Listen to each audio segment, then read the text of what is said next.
Good morning, everyone. Let's try that again. Good morning, everyone. That's better. I'm so excited to be here. First off, I have to tell you, I love birds. I sometimes get to babysit this Amazon parrot, and he copies people's laughs, which makes everyone join in. It's really funny.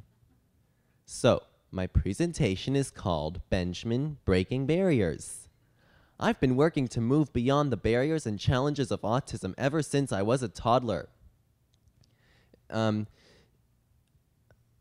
I'm still working on it. I love music and theater, and I love performing. It's one of my favorite things to do. I also love making people laugh. So, can I tell you all a joke? Why do seagulls live at the sea? 'Cause if they lived at the bay, they would be bagels.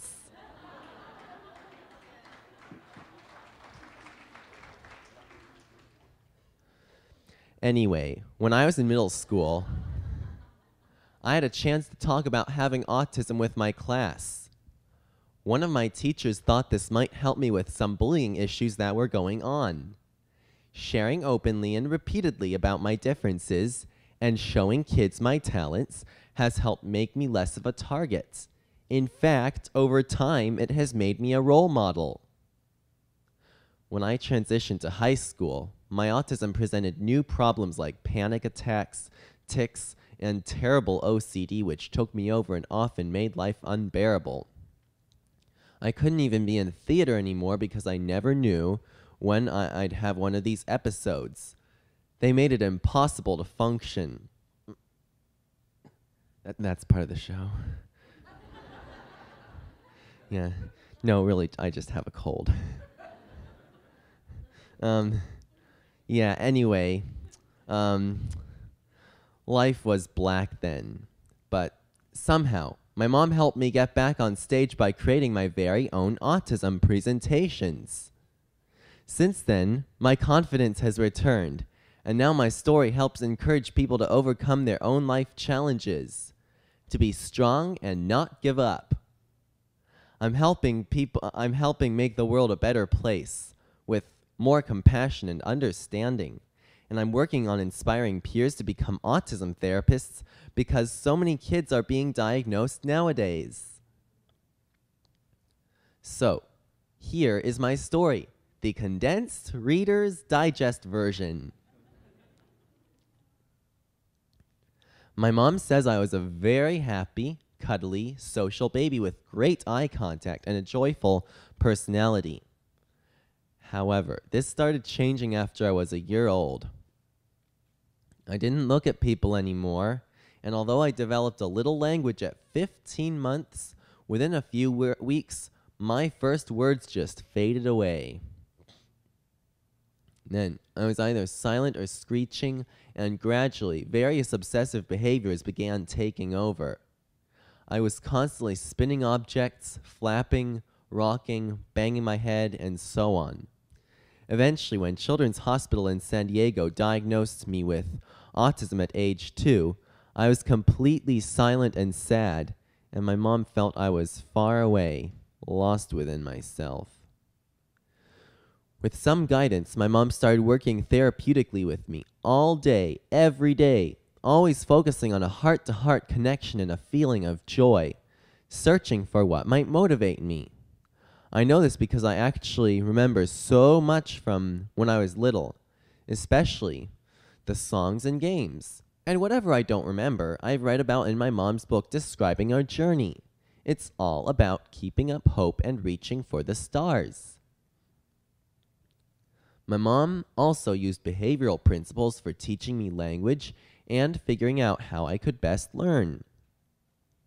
She used music, art, and poetry for inspiration, added lots of movement and sensory integration, and found teaching opportunities in every ordinary situation.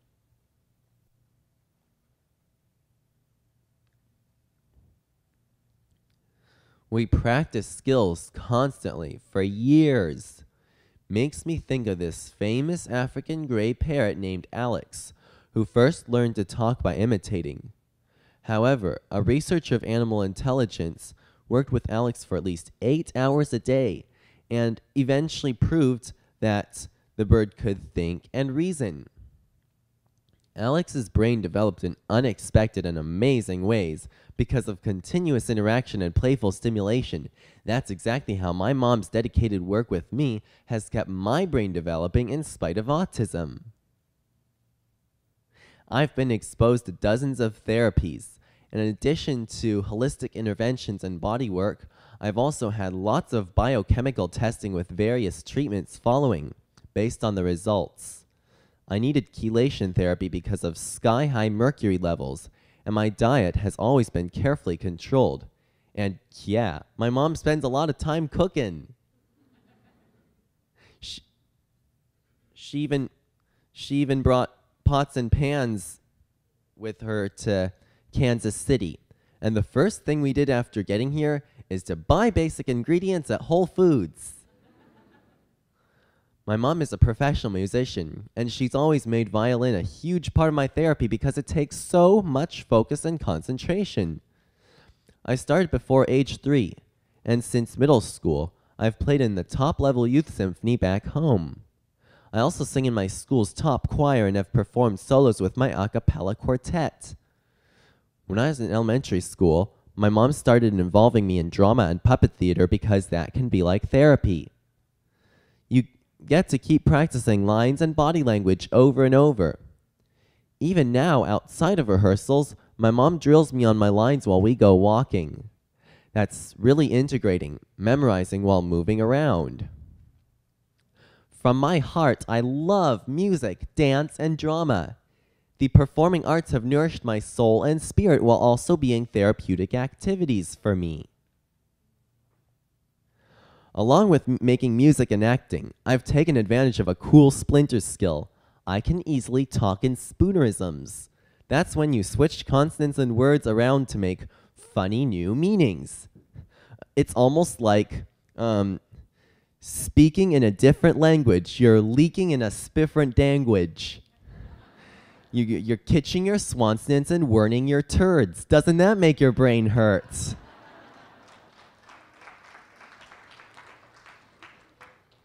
I have a whole repertoire of stories which I can tell at parties, and I'm hoping to start a small business doing that.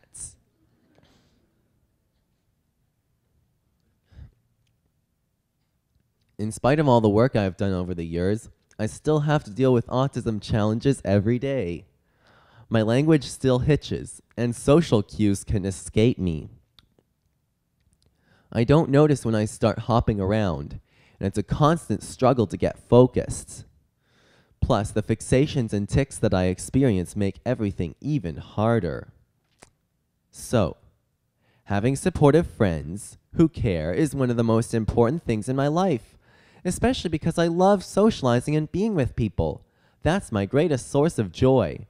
And now, all of you can connect with me too. My website, blog, and Facebook page are all under Benjamin Breaking Barriers. And that's also the title of the book about me. Now, before I go, I've got to tell you one more story. So, this friend of mine was given a real live parrot for free. Unfortunately, though, it turns out this parrot swears. That's probably why it was given away. He's got a really foul mouth.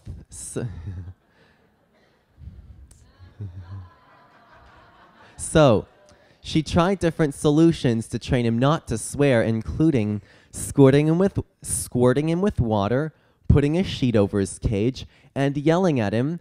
Unfortunately, nothing's been working. So one day she came up with this really crazy idea. She thought maybe I could surprise the bird by sticking him into my freezer for just a minute, not long. So she tried this. She stuck the parrot in her freezer and could hear him flipping and flapping around in there. Then, when she opened it up to let him out again, he's a talking bird, you know. He He started speaking very slowly.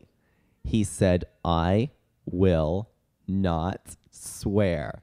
And then you know what he said? He said, "How bad do you have to be to end up like that turkey in there?"